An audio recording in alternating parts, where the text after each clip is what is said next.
June 9, 2024 அன்று வெளிவந்துள்ள சொல்வனம் இலக்கிய இதழ் 320 எழுத்தாளர் விஜயபிரபாவின் சிறுகதை வீதி தாய்களும் 10 தர்மக்காரியும்.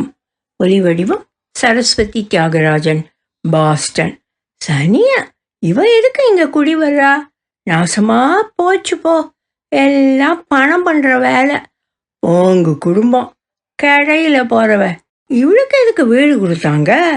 போலீஸ்கிட்ட கம்ப்ளைண்ட் பண்ணணும். போலீஸ்காரன் எப்படி கம்ப்ளைண்ட் வாங்குவான்? அவனுங்களுக்கு பணமே பத்தாதே.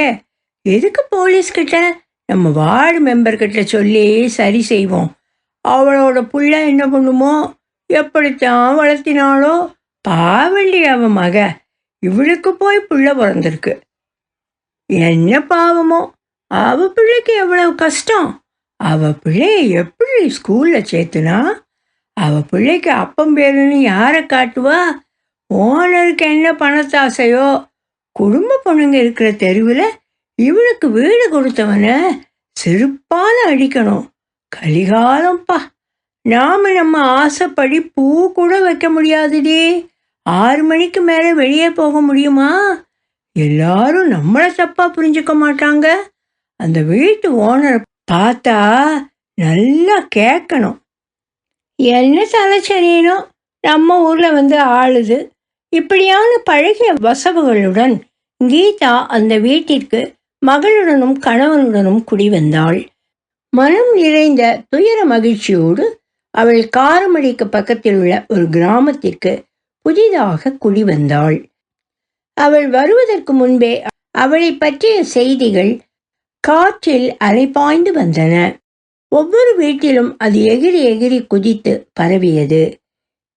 இன்னமும் நீங்கள் கோவையிலிருந்து காரமடைக்கு 102A டவுன் பஸ்ஸிலோ அல்லது மேட்டுப்பாளைய வண்டியிலோ ஏறி வந்தால் பெரியமத்தம்பாளையம், சின்னமத்தம்பாளையம், பெட்டதாபுரம் தாண்டியதும் ஆரம்பிக்கிறது அந்த ஊர்.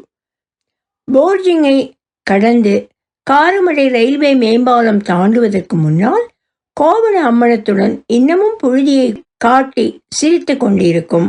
அங்கே வலதுகை பக்கம் வேப்ப மரத்தை தாண்டி ஒரு தார் ரோடு ஒன்று பிரியுமே, அதன் வழியாக 1 மைலுக்கு 4 என்றிருக்கும் 4 ஸ்பீடு பிரேக்கர்களை தாண்டி வந்தால் அவளுடைய புதிய ஊரை பார்க்கலாம், பரவசம் அடையலாம். அந்த ஊரில் தமிழ் கொங்கு மண் வாசம் அடிக்கும். கொஞ்சம் தூக்கலாக மண் வாசனையில் எவ்வளவோ வரலாறுகள் புதைந்து கடந்துள்ளன. என் சொந்த ஊர் காதல் மனம் அவைகளை பற்றி கேட்பதற்கு அழித்து கொள்ளும். அதுவும் தமிழ் வரலாற்று வாசனை வீசும் பல ஊர்களுக்கு சொந்தக்காரர்கள் தங்கி நிறைந்த மனதுடன் வாழ வைக்கும் ஊர் காரமடைக்கு பக்கத்தில் உள்ள அந்த ஊர். அது ராசகண்ணுவின் சொந்த ஊர் கூட. அந்த ராசகண்ணுவின் ஊரில் 80% செங்கல்லும் ஓடும் வேந்தவை. இப்போதும் அதுவும் மணி என்று ஒரு பக்கம் ஆங்கிலத்திலும் இன்னொரு பக்கம் தமிழிலும் எழுதியிருக்கும். செங்கல்களில் ஓடுகளில் எல்லாம் தொண்டமுத்தூர் மணிமொழி செங்கல் சூழிலிருந்து வந்தவை என்பதற்கான அடையாளமாக அவருடைய பெயர் இருக்கும். அவர்தான் பார்க்க வேண்டியவர்களை பார்த்து, கொடுக்க வேண்டியதை கொடுத்து, செம்மண்ணை சுட்டு செங்கலாக மாற்றியவர். அவர் வாழ்க்கை அவர் கையில் எப்போதும் இல்லை என்பதற்கு அவருடைய செங்கல் சூளையே ஒரு நல்ல அடையாளம். எப்போது ஃபோன் செய்தாலும் சொல்றா, எப்படியோ ஓடுதுரா, வியாபாரம் ஒன்றும் சரியில்லை, சனிக்கிழமை சம்பளம் கொடுக்கணும், அப்புறமா பேசுகிறேன், சிமெண்ட் பிளாக்ஸை வச்சு வீடு கட்ட ஆரம்பித்த பிறகு என்னடா வியாபாரம். தினசரி வாக்கியங்களை சொன்னவர் 60 வயதிலும் வேலை செய்கிறார். கோவை அரசு கல்லூரியில் படித்தவராயிற்றே. அவருடைய பரம்பரை வீடுதான் இந்த ஊரில் மிகப்பெரிய வீடு. இன்னும் ஒரு சில வீடுகள் மண் சுவற்றில் மேலே தென்னை கூரைகளுடன் வரலாற்று தொச்சங்களாக காட்சியளிக்கும். இன்னும் ஒரு சில வீடுகள் பனை ஓலைகளை கொண்டவை. அவள் வீடு கிழக்கு ரத வீதியில் பனை ஓலையுடன். அங்கே ஒரு தேர் இருக்கும். வருடத்திற்கு ஒரு முறை அந்த தேருக்கு உயிர் வந்து கடவுளை ஏற்றி கொண்டு வடக்கு, தெற்கு, மேற்கு, கிழக்கு வீதிகளில் சுற்றிவிட்டு ஓய்வெடுக்கும். வருட உயிர் வரும் வரை பஞ்சபூதங்களும் அதை காப்பாற்றி வைத்திருக்கும். இந்த ஊரில்தான் கீதா குடி வந்தாள். யாரும் அவள் வீட்டு பால் காய்ச்சலுக்கு வரவில்லை. அவர்கள் குடும்பமும் அதை பற்றி எதுவும் கவலைப்படவில்லை. வந்தவர்களுக்கு ஒரு ஸ்வீட், காரம், காப்பி, குங்குமம். வராதவர்களால் தனக்கு பணம் மிச்சம். அவர்களின் பணக் கொள்கைப்படி வாழ்கிறார்கள். மேட்டுப்பாளையம் யூவில் கம்பெனி பக்கத்தில் ஓடும் பவானி ஆற்றங்கரையில் ரயில்வே கேட்டுக்கு கீழ்தான் தன் சுய தொழிலை நடத்துபவள் கீதா. அவளுடைய கஸ்டமர்கள் பெரும்பாலும் அருகிலுள்ள கிழங்கு மண்டி ஊழியர்கள். அவளுடைய கணவன் 2 கால்களையும் கைகளையும் இழந்தவன். கிடப்பில் கிடையில் இருக்கிறான். மிக நீண்ட கழுத்து, வாகுவான உடல், மஞ்சள் பூசிய ஒரு மாநிற முகம். புங்கை மரத்துக்கு சொந்தக்காரி. மாலை 6 மணிக்கு மேல் நீங்கள் யூபில் கம்பெனிக்கு பக்கத்தில் நடந்து சென்றால் உங்களை தன் கண்களால் கசிய வைப்பாள். தலை நிறைய மல்லிகைப்பூ தெளிவாக தெரியும். உதடும், கண்ணும், உடலும் அவளின் ஈர்ப்பு முதலீடுகள். தேவைப்படுபவர்களுக்கு மட்டும் அவள் தேவையாக இருப்பாள். கண்ணியக்காரி. அவள் தன்னுடைய தொழிலுக்கு சென்று 1 வருடம் 5 மாதம் ஆகிவிட்டது. இனிமேல் செல்ல மாட்டாள். தொழிலை விட்டுவிட்டாள். அவள் முன்னாள் பாலியல் தொழிலாளி. சமூக நிலையை அடைய ஒரு 6 மாதம் தான் வீட்டில் இருப்பதை மற்றவர்களுக்கு கண்ணில் காட்டி பட வேண்டும். பணத்திற்கு மகள் படித்துவிட்டு லாயராக இருப்பதால் பிரச்சனை இல்லை. இங்கே குடி வந்ததற்கு முக்கிய காரணமே அவள் மகளின் திருமணம். எக்காரணத்தை கொண்டும் தன்னால் அவள் திருமணம் தள்ளி போகக்கூடாது என்பதில் மிக கவனமாக இருந்தாள். அவளுக்கு என்று சில தொழில் தர்மங்கள் உள்ளன. முதலில் அவளுடைய உண்மையான பெயர் யாருக்கும் தெரியக்கூடாது. தெரியாது. இன்றைய பெயர் கீதா, நாளை ஜாதா, நாளை மறுநாள் டாத்தா மாறிக்கொண்டே இருக்கும். 2வது தர்மம், தன்னை யாரும் பின்தொடர்ந்து ரொம்ப நேரம் வரக்கூடாது. அப்படி யாராவது தொடர்ந்து வந்தால் அவள் தன்னை மறைத்து கொள்ள ஒரு தோதுவான இடத்தை சணல் செடிகளுக்கு நடுவே வைத்திருக்கிறாள். தன்னை யாரும் கண்டுபிடிக்கவில்லை என்பதை நினைத்து மிக பெருமைப்படுவாள். டக்கென்று மறைந்துவிடக்கூடிய இடம் யாராலும் கணிக்க முடியாது. 3வது தர்மம், தன் வீட்டுக்கு யாரும் வந்துவிடக்கூடாது. வேலை முடிந்ததும் தன்னை யாராவது தொடர்ந்து வருகிறார்களா என்று பார்த்துவிட்டுத்தான் காரமடை பஸ்ஸில் ஏறுவாள். யாராவது பின்தொடர்வது தெரிந்தால் குட்டையூர், டீச்சர்ஸ் காலனி, காரமடை, பெட்டதாபுரம், பெரியநாயக்கன் பாளையம் இறங்க வேண்டிய இடம் மாறிக்கொண்டே இருக்கும், நம்பிக்கை ஏற்படும் வரை. 4வது தர்மம், தன் வீட்டை பற்றி யாருக்கும் எப்போதும் எந்த ஒரு சின்ன விஷயமும் கூட மற்றவர்களுக்கு தெரியக்கூடாது என்பதில் மிக கவனமாக இருப்பாள். அவளுடைய கூட பிறந்தவர்கள், கணவன், குழந்தைகள், பெற்றோர், நண்பர்கள் யாரை பற்றியும் எதுவும் சொல்ல மாட்டாள். பெயர் கூட சொல்ல மாட்டாள். 5வது தர்மம், பணம். பணத்தை வாங்கி எண்ணி பார்த்துவிட்டு சரியாக இருந்தால் மட்டுமே தன்னிடம் வேலை செய்ய முடியும். இதில் அவள் ரொம்ப ஸ்ட்ரிக்ட். அப்படி நடக்காதவர்கள் அவளின் உடல் பலத்தை பட்டு தெரிந்து கொண்டிருக்கிறார்கள். 6வது தர்மம், மாதம் ஒரு முறை கலானி டாக்டரை சந்தித்து தன் உடலை காட்டி சரி செய்து கொள்வாள். இதில் தவறியதே இல்லை. 7வது தர்மம், போலீஸிடம் மாட்டினால் அழுவது, கத்துவது எல்லாம் கிடையாது. ஆமா சார், ஆமா சார் என்ற அடக்க பதிலோடு சரணடைவாள்.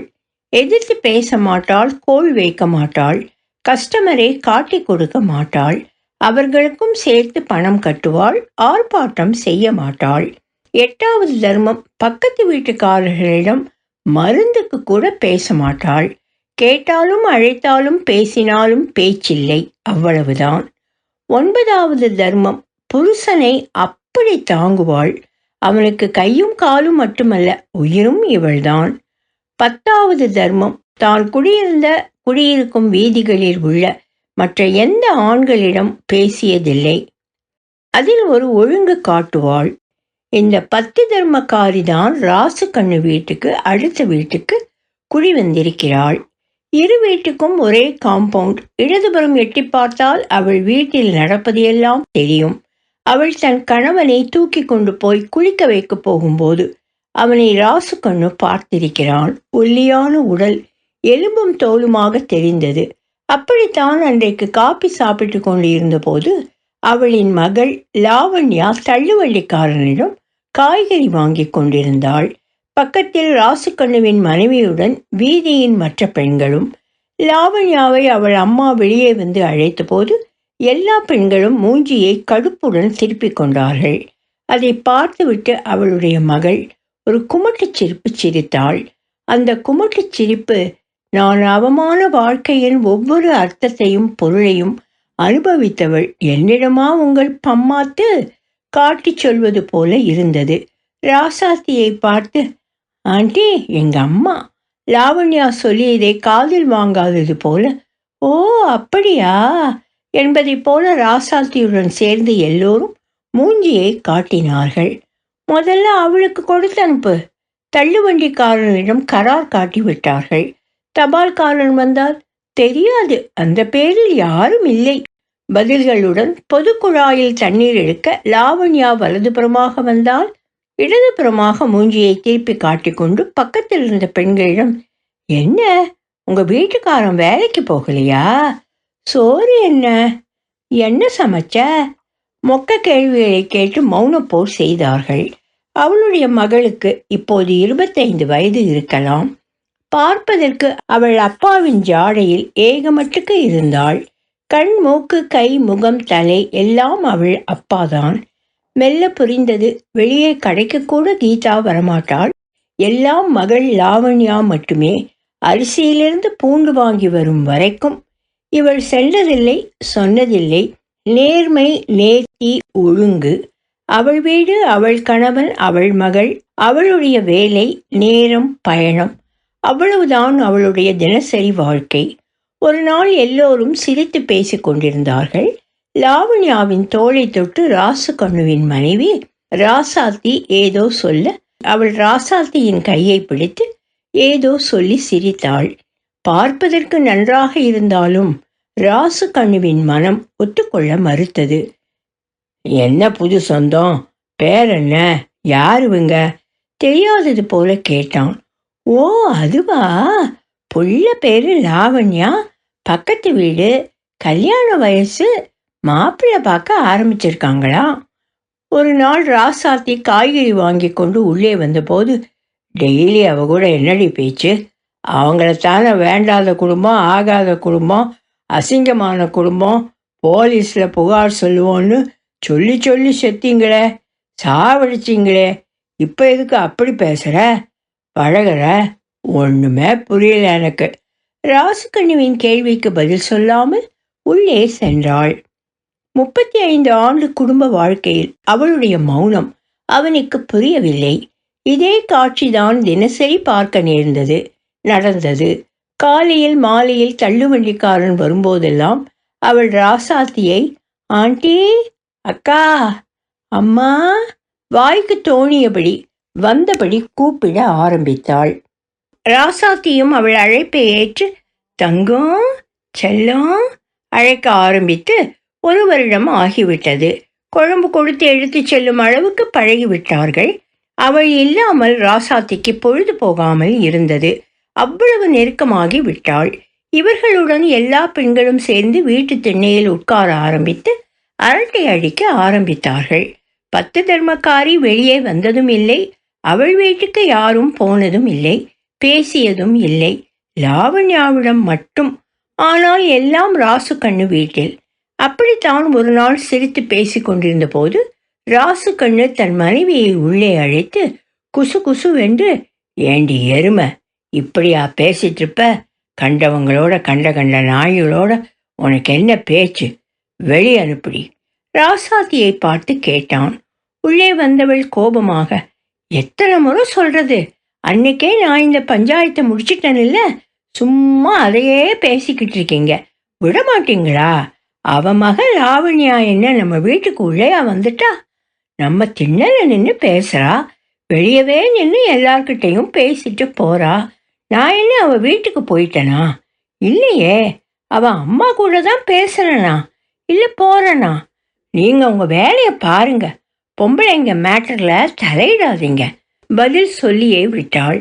ராசாத்தி அப்படி பதில் பேசிய போது அவளை எட்டி உதைக்க வேண்டிய கோபம் வந்தது ராசு கண்ணுவுக்கு. அடக்கி கொண்டான். சமயம் வரட்டும் காத்திருந்தான். அவனுக்கு தெரியுமா நடக்கப் போவது என்னவென்று? ஒரு நாள் லாவண்யா வீட்டுக்குள் வந்தாள். தனியாக தாம்பாளத்தட்டை கையில் ஏந்தி கொண்டு அதில் ஒரு கல்யாண பத்திரிகை. தாம்பூலத்தட்டில் ஒரு சீப்பு வாழைப்பழம், வெற்றிலை பாக்கு, ஒரு பேண்ட் ஷர்ட், ஒரு பட்டுப்புடவை, ஜாக்கெட், பணம் ஒரு 1000 இருந்தன. எங்கள் இருவரையும் அம்மா அப்பா 2 பேரும் கிழக்க பார்த்து நில்லுங்க, என்னை ஆசீர்வாதம் பண்ணுங்க சொல்லிவிட்டு காலில் விழுந்தாள். ராசு கண்ணுக்கு என்ன செய்வதென்றே புரியவில்லை. வாயில் வந்தபடி சகட்டு மேனிக்கு திட்டியவன் ஆசீர்வாதம் பண்ண வேண்டிய ஒரு சூழ்நிலை. இறுக்கத்துடன் நல்லா இருமா சொல்லிவிட்டு மாப்பிள்ளையை பற்றி கேட்டான். அப்பா, அவர் அப்பா போலீஸ்கார்ப்பா. அவங்க அப்பாவும் என்னோட அம்மாவும் நல்லா பழகினவங்க. நல்ல பழக்கம்பா. அவர் தான் டபுள் ஓகே சொன்னாரு. ஐயோ பாருங்க, அவர் வக்கீல் வேலை செய்கிறாரு. என்னை பொண்ணு பார்க்க வந்தப்ப அம்மா செஞ்ச உதவியெல்லாம் கொஞ்சம் நஞ்சம் அல்ல, மறக்க கூடாது. அவ்வளோ உதவி பண்ணாங்க. அதுக்குத்தான் மரியாதை. கண்டிப்பா வாங்கப்பா, அம்மாவையும் அனுப்புங்க. கேட்டுவிட்டு அம்மா அப்பா உங்களை அனுப்பலைன்னா சொல்லுங்க, சும்மா கோர்ட்ல இழுத்து 4 கேள்வி கேட்போம் சொல்லிவிட்டு நாக்கை நீட்டி அழகு காட்டினாள். அவள் சென்ற பின்னால், என்னடி இதெல்லாம் நடக்கிற காரியமா? இது உண்மையா? டுபுக்கு எதுவும் இல்லையே, அதுவும் போலீஸ்காரன் வீட்டில். ராசு கண்ணை இழுத்தான். பத்திரிகையை பாருங்க சொல்லிவிட்டு காப்பி கிளாஸை கழுவச் சென்றாள். பத்திரிகையில் அவளின் உண்மையான பெயர் இருந்தது. அதை காட்டியவள், என்னங்க ஊர் உலகத்துல நடக்காத புதுசு ஒண்ணும் இல்லையே. அவங்க அம்மா காசுக்கு மட்டும் பல பேர்கிட்ட உடம்ப வித்தாங்க. அது அவங்க சூழ்நிலை. பாவம், யாருக்கும் வரக்கூடாது, எல்லாருக்கும் தெரிஞ்ச உண்மைதானே. அது அவளோட வேலை. அதுவும் இங்க வந்ததிலிருந்து வெளியவே போகல. மனசை யார்கிட்டையும் விற்கலையே. மனசு ஒரு ஆளுக்கு மட்டுமே சொந்தம். எனக்கு மட்டுமல்ல, நம்ம வீதிக்கே அது தெரியும். நாங்க சாட்சியும் கூட. சாட்சி என்றபோது பஞ்சபூதங்களும் அந்த ஒரே ஒரு சொல்லை அவள் வாயில் சொன்னதாக அவனுக்கு தோன்றியது, பட்டது. அவ புருஷனை ஆஸ்பத்திரிக்கு கொண்டு போனப்ப அவ பட்ட பாடு, ஐயோ பாவம். அவங்க அம்மா மனசை அவங்க அப்பா கிட்ட மட்டும்தான் கொடுத்தாங்க. அதுவும் பத்தினி வாழ்க்கைங்க. சில பேர் மனசை மட்டும் கொடுப்பாங்க, உடம்ப கொடுக்க மாட்டாங்க. உங்க அக்கா என்னோட தங்கச்சி மாதிரி இதுவும் பத்தினித்தனத்துக்கு கீழே வருதுங்க. சொல்லிய போது நெளிந்தான். தெரியாமல் கோபத்தில் சொத்து பங்கேற்று சண்டையில் அக்காவை திட்டிய போது சொல்லி தொலைத்த சொல் செய்தி எப்படி திரும்பி அடிக்கிறது. நல்ல வேளை அவள் தங்கையையும் சேர்த்து கொண்டாள். மனதிற்குள் நினைத்து கொண்டான். சொன்னவள் தொடர்ச்சியாக, இன்னும் சில பேர் மனசையும் உடம்பையும் ஒரு ஆளுக்கு மட்டும் கொடுப்பாங்க, என்ன மாதிரி உங்களுக்கு மட்டும் சொந்தம். புது கல்யாண அழகு காட்டினாள். அழகு காட்டியவள், நாம் என்ன பிறக்கிறப்பவே பணத்தோடவா பிறந்தோம்? கட்டிடம் கட்டுற இடத்துல ஒரு சித்தாளாக தானே நான் ஆரம்பித்தேன். அப்பெல்லாம் எத்தனை பேர் எத்தனை விதமாக என்னை கூப்பிட்டுருப்பாங்க, பேசியிருக்காங்க. ஒரு பொம்பளை வாழ்க்கையில் அவளுக்குன்னு சுயமாக என்ன இடம் இருக்குது? எல்லாம் சேர்ந்து வாழணும். தனியாகவே வாழ முடியாது. ஒரு ஆம்பளை துணை இல்லாமல் கூட வாழலாம். ஆனால் ஒரு பொம்பளை துணை இல்லாமல் இன்னொரு பொம்பளை வாழவே முடியாது. இல்லைன்னா தனிமை தான். நம்ம லூர்தம்மா மாதிரி யாருமே இல்லாமல், யார் கூடயும் பேசாமல், எல்லா இடங்களிலும் பெண்கள், பெண்களின் உலகம். என்ன பொறப்போ அமைப்போ புரியலிங்க. இதை விட ஆம்பளைங்க பொழப்பு இன்னும் ரொம்ப மோசம், கேடு கட்டதும் கூட. சுய இடமில்லாத ஒரு பெண்ணோட ஒரு ஆம்பளை அவனோட வயசான காலத்தில் அந்த பெண்ணோட சேர்ந்து அண்டி வாழணும். உங்க மாதிரி. இங்கே பாருங்க, எனக்கு அவங்க அம்மாவை தெரியுங்க. 30 வருஷத்துக்கு முன்னாடியே நாங்கள் கேஆர்ஜி காப்பி ஒர்க்ஸில் ஒன்றா வேலை செஞ்சோம். இதுவே எனக்கே கொஞ்ச நாள் கழிச்சு தான் தெரிஞ்சுது. அப்போ கூட அவள் என் கூட பேசலை. மக மூலம்தான் சொன்னான். ரொம்ப நல்லவ. அவள் புருஷனும் அங்கே வேலை செஞ்சவங்க தானே. அதில் சாரம் அருந்து விழுந்து அவள் புருஷனுக்கு அடிபட்டு கை கால் போய் இந்த வேண்டாத வேலைக்கு அவளை தள்ளிவிட்ட போலீஸ்காரன் தானே அவளுக்கே சம்பந்தியா வந்திருக்கான். அவனோட பாவம் அவனோட மகன் மூலமா கழுவுறான். இவளை அந்த தொழில தள்ள அவன் பண்ண பாவம் எல்லாம் பாபநாசம் போனாலும் கரையாதுங்க. அவ்வளவு கொடுமை பண்ணி அவளை தள்ளினான். இப்ப பாபநாசத்துக்கு மகனை கொடுக்கறான். போலீஸ்காரன் பொண்டாட்டியே பொண்ணு பார்க்க வந்த அன்னைக்கு மனசார ஒத்துக்கிட்டா. சம்பந்தியா வந்தாலும் பாவத்தை கழுவ முடியாதுன்னு சொல்லி அழுதா. 5 குழந்தைங்களை பெற்று இவளை கட்டிக்கிற மாப்பிள்ளை தவிர யாரும் உயிரோட இல்லையாமா. வீடு முழுக்க முழுங்க எல்லாமே புத்திர சோகம். அவனுக்கும் கிட்னி ஃபெயிலியராமா, சாக கிடக்கிறானாமா. இவளுக்கும் பக்கவாதமா. இழுத்து இழுத்து நடந்தா நடக்கிறா. இவளை கொடுஞ்சையில் தள்ள போய் அவங்க குடும்பம் பட்ட பாடு. அவ தான் சொன்னான், பாவமும் பழியும் ஒரே இடத்துல இருந்தா கொலை நாசங்கன்னு. அனுபவிச்சவங்க சொன்னாங்க. அவங்க குடும்பத்துக்கே தெரியும். அதான் ஒத்துக்கிட்டாங்க, மனசார ஒத்துக்கிட்டாங்க. அவ வேலை தானே உங்களுக்கு பிரச்சனை, அது கிடக்கட்டும். எல்லாரும் தொழிலை ரொம்ப யோக்கியமாவா செய்கிறாங்க.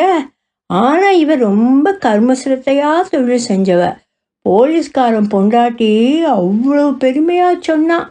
ஏன்னா இவன் தன் 10 கட்டளைக்கு மட்டும் உட்பட்டவளாச்சே. எனக்கு நல்லா தெரியும். நீங்க அவளை பார்த்து பேசி இருக்கீங்களா? இல்லை இல்லை சொல்லிவிட்டு போதுமா என்பதைப் போல பார்வை பார்த்தாள். இப்போது புரிந்தது ராசுகண்ணுவுக்கு. லாவண்யா ஒரு பெண். அவளுக்கும் அவளுடைய அம்மாவுக்கும் சம்பந்தமில்லை. வாயும் வயிறும் வேறு. லாவண்யாவை வாழ வைக்க வேண்டும். இவள் ஒரு பெண். தாய் குணத்தை காட்டியிருக்கிறாள். இவளைப் போலவே வீதி பெண்களே முடிவு கட்டி வேலை செய்திருக்கிறார்கள். ராசாத்தியைப் போல வீதி முழுக்க உள்ளவர்கள் தாய்த்தனம் காட்டியதால் அவள் திருமணம் ஜே ஜே என்று MBB கல்யாண மண்டபத்தில் நடந்தது. 10 தர்மக்காரியை மட்டும் கல்யாணத்தில் அதிகமாக காணவில்லை. நிச்சயமாக தனது திரைக்குள் ஒளிந்திருப்பாள். அவளுக்கென்ன, கொடுத்து வைத்தவள். யாருக்கும் கிடைக்காத பாக்கியம். அவள் மகளுக்குத்தான் வீதி முழுக்க அம்மாக்கள் உள்ளனரே. ஒலிவடிவம் சரஸ்வதி தியாகராஜன், பாஸ்டன்.